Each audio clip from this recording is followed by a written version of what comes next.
अब हम आपकी मुलाकात ऐसे लोगों से कराना चाहते हैं जो तूफान की लहरों को हराकर सुरक्षित अपने घर लौट आए हैं। हमारा देश इस समय संक्रमण की लहर का भी सामना कर रहा है।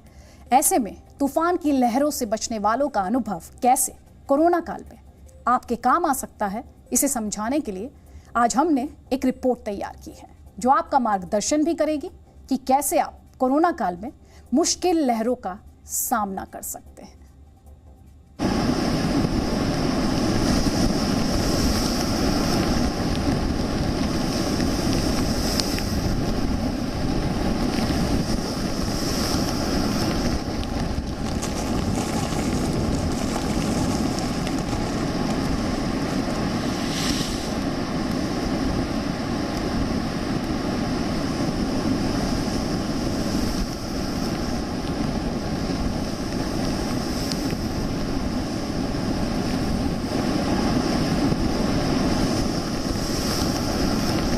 ताऊ-ते तूफान से भारतीय तटों पर लहरों का उफान देखिए।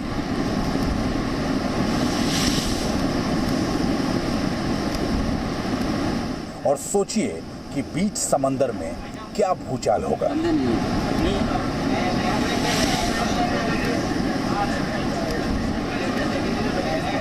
बहुत बहुत धन्यवाद वो लोग को। उन लोग के लिए तो आज हम जिंदा है, नहीं तो कोई नहीं बचता।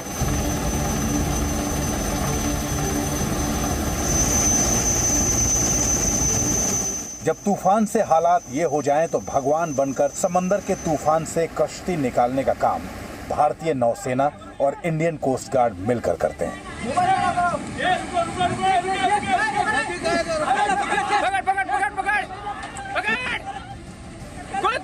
और इस बार भी उन्होंने अपना फर्ज निभाया।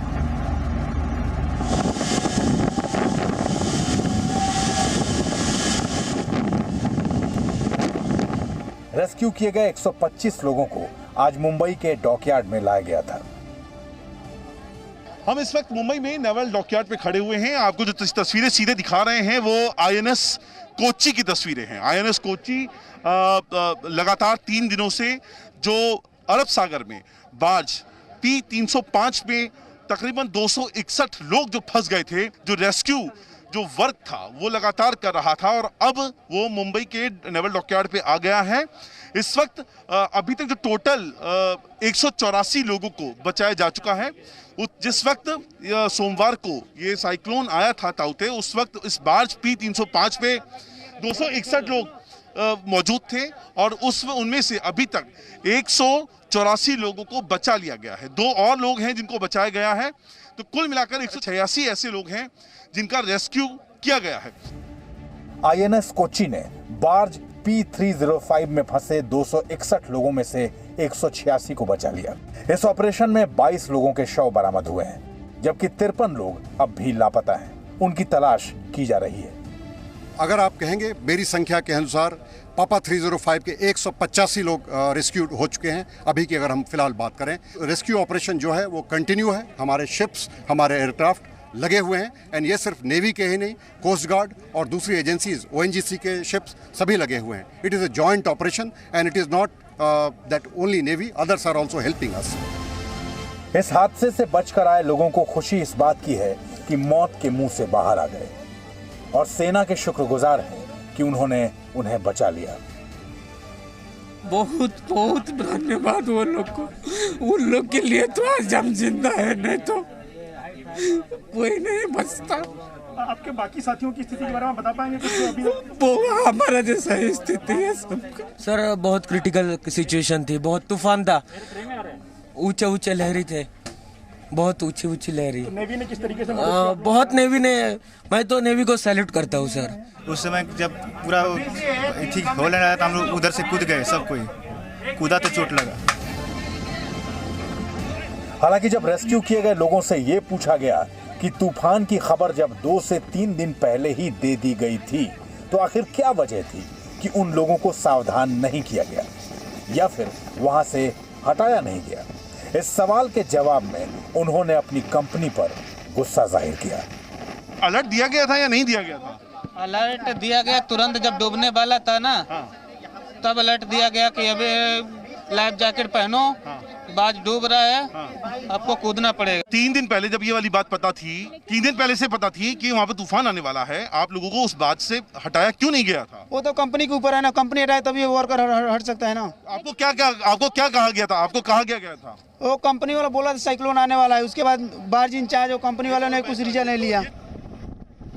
दरअसल मुंबई से 35 नॉटिकल माइल्स की दूरी पर अरब सागर में ONGC का अनमैन्ड ऑफशोर प्लेटफॉर्म है, जिसका कॉन्ट्रैक्ट एफकॉन नाम की कंपनी को दिया गया है।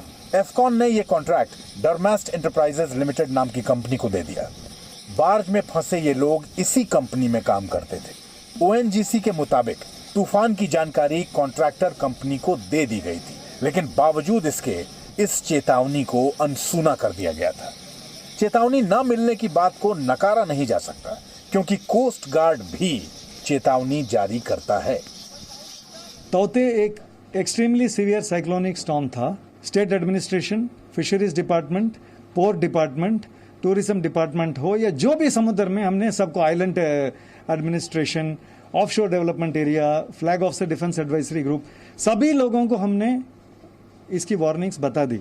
ये नहीं कि इन लोगों को पता नहीं है, क्योंकि मछुआरे अगर कम पढ़े हैं तो बाकी लोग बहुत ज़्यादा पढ़े लिखे लोग हैं, फिर भी एक चेतावनी देनी पड़ती है। तो ये चेतावनी दिया जा चुका था। हो सकता है कभी कभी ये जो हम अंदाज लगाते हैं, अनुमान लगाते हैं, और हमारी जो एक एस्टिमेट कैलकुलेशन होती है राहत बचाव का, उसमें कुछ स्मॉल एस्टिमेट्स हो सकते हैं। नहीं तो वार्निंग को तो मेरे हिसाब से सभी लोग सीरियसली ही लेते हैं।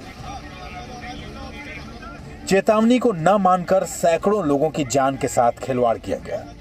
हालांकि नौसेना और कोस्ट गार्ड की टीमें तुरंत एक्टिव हुई और लोगों की जान बचाई जा सकी। लेकिन हालात धीरे धीरे कैसे खराब होते गए वो आप सुनेंगे तो आप भी डर महसूस करेंगे।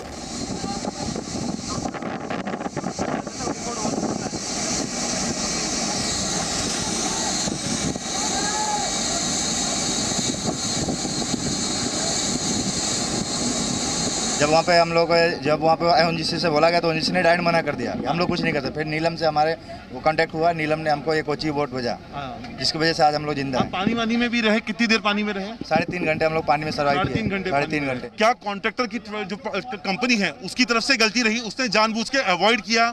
ONGC ने अलर्ट देने के बावजूद चीजों को अवॉइड किया गया, या किस तरह के हालात रहे? सही ये मैं नहीं बता सकता, क्योंकि वो मीटिंग हुआ, कुछ क्या डिस्कस हुआ उस मीटिंग में मैं नहीं था, तो उस हिसाब से कुछ डिस्कस हुआ क्या हुआ मीटिंग में मैं नहीं था, क्योंकि मैं नाइट शिफ्ट में था। उस टाइम हालात कैसे थे? उस टाइम वेदर ठीक था। हाँ। रात 12-1 बजे से वेदर पिकअप हुआ। हाँ। फिर हमारा एंकर टूटने लगा। आपको लाइफ जैकेट मिली थी आप लोगों को? हम लोग सारे लोग लाइफ जैकेट मिली थी सर। हाँ। तो उसमें वो पहन के कितने देर आप पानी में रहे होंगे? वो पहनकर मैं उधर, हम लोग 3.5 घंटे में मेरा रेस्क्यू हो गया था। 10 मीटर ऊंची लहरें थी, 100 किलोमीटर प्रति घंटे की रफ्तार से हवाएं चल रही थी।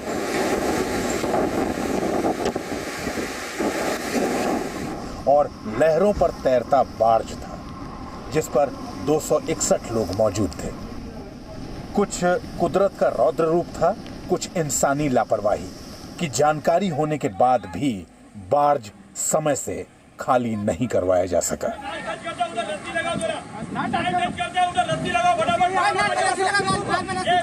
ये ONGC के जो कर्मचारी थे उनका बार्ज था, यानी उनके रुकने की जगह थी। इसके लिए एक कंपनी है जिसको कॉन्ट्रैक्ट दिया गया था, जिन लोगों को रेस्क्यू करा के बाहर लाया गया। उनका भी कहना था कि ONGC ने अपनी तरफ से अलर्ट दिया था बार्ज को खाली कराने का। आसपास के जितने भी बार्ज थे उन सबसे लोगों को हटा दिया गया, लेकिन ये बार्ज जो एक कॉन्ट्रैक्टर कंपनी के पास में था, इसने 261 लोगों को रिप्लेस नहीं किया, वहां से नहीं हटाया। और उसके बाद जिस दिन ताउते तूफान आता है तब समुद्र के अंदर तकरीबन 10 मीटर ऊंची लहरें होती हैं, 100 मीटर प्रति घंटे की रफ्तार से हवाएं चलती हैं, उसके 6 एंकर्स जिसके ऊपर टिका होता है वो टूट जाते हैं और इतना बड़ा हादसा घटित हो जाता है।